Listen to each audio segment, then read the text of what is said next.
암당 터널 야간 터널 점검 근무자 지침서. 본 지침서는 암당 터널 야간 터널 점검 근로자를 위해 작성되었습니다. 이 지침서를 받게 된 근무자분께선 다음 장에 규칙이 기술된 항목들을 반드시 철저히 시행해 주시길 바랍니다. 이는 노사 양측의 안전과 이익을 위해서 근무자 당사자 역시 마찬가지임을 기억해 주십시오. 본 항목은 크게 15개의 항목으로 기술되어 있으니 유의하여 주시기 바랍니다. 1번부터 4번까지는 터널 근무자들의 복장이나 준비물과 관련된 항목입니다. 다음으로 5번부터 10번까지는 터널에 진입했을 때 근무 내용들과 유의사항에 관한 것입니다. 마지막으로 11번부터 15번까지는 근무한 수 터널에서 나온 뒤 할 일들과 근무 중 비상 상황에 관한 것입니다. 첫 번째, 야간 근무자들은 사인을 1조로 하여 총 3조를 편성하여 투입하고 있습니다. 만약 조원 중 한 명이라도 오지 않는다면 그날은 출근하지 마십시오. 부디 조원이 부족하다고 해서 다른 조와 합치지 마십시오. 두 번째, 터널 내부는 아직 내부 공사가 진행 중으로 무척 어둡습니다. 그러니 발광원을 준비하여 주십시오. 단, 발광원은 최소 3개 이상 소지하시고 각기 발광 메커니즘의 종류를 다르게 하십시오. 소지한 발광원을 한 곳에 몰아두지 마십시오.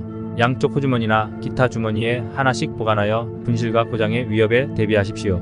세 번째, 근무자는 전용 유니폼을 입고 터널에 들어가야 합니다. 속옷도 포함됩니다. 전용 유니폼은 속옷부터 작업복까지 사측에서 준비하니 따로 챙겨오지 마십시오. 때로는 전용 유니폼이 변경될 때도 있습니다. 그럴 때에는 당황하지 마시고 그날은 그냥 퇴근하십시오. 정상 출근한 것으로 기록될 것입니다. 네 번째, 야간 근무자들에게는 터널 공사와 관련해서 시킬 일이 없으니 위의 발광원을 제외하고선 아무것도 가져오지 않으셔도 됩니다. 대신 절대 카메라나 녹음기, 스마트폰 등 터널 내부를 어떤 형태로든 기록할 수 있는 것을 가져오지 마십시오. 음식물이나 음료도 가져오면 안 됩니다.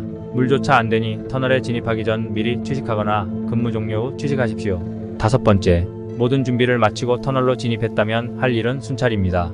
터널은 완공구역, 공사구역, 미개발구역으로 나뉩니다. 이 세 구역을 조마다 하나씩 맡아서 순찰하는 것이 야간 근무자의 업무입니다. 순찰하는 방법은 위에서 준비한 발광원을 가지고 정해진 구역으로 가서 구역의 상태들을 확인하는 것입니다.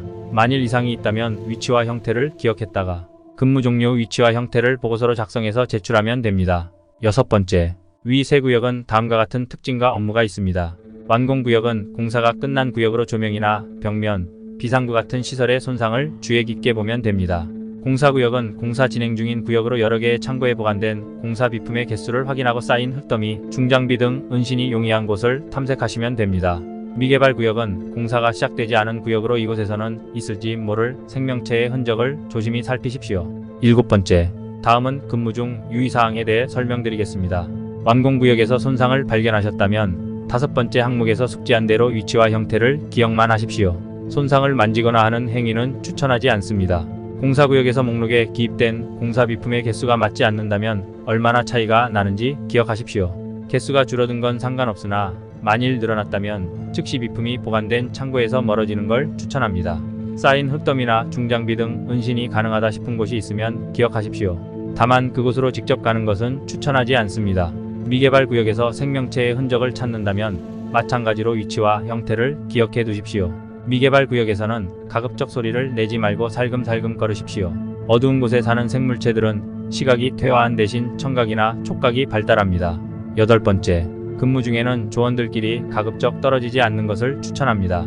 근무를 혼자서 하는 것보다는 여럿이 하는 게 능률을 높이기 때문이라고 회사가 판단했기 때문입니다. 조원이 한 명씩 흩어지면 서로의 이상을 알 수 없기 때문입니다. 아홉 번째, 근무 시간은 주간 근무자는 아침 9시부터 저녁 20시까지, 자정 0시부터 새벽 4시까지입니다.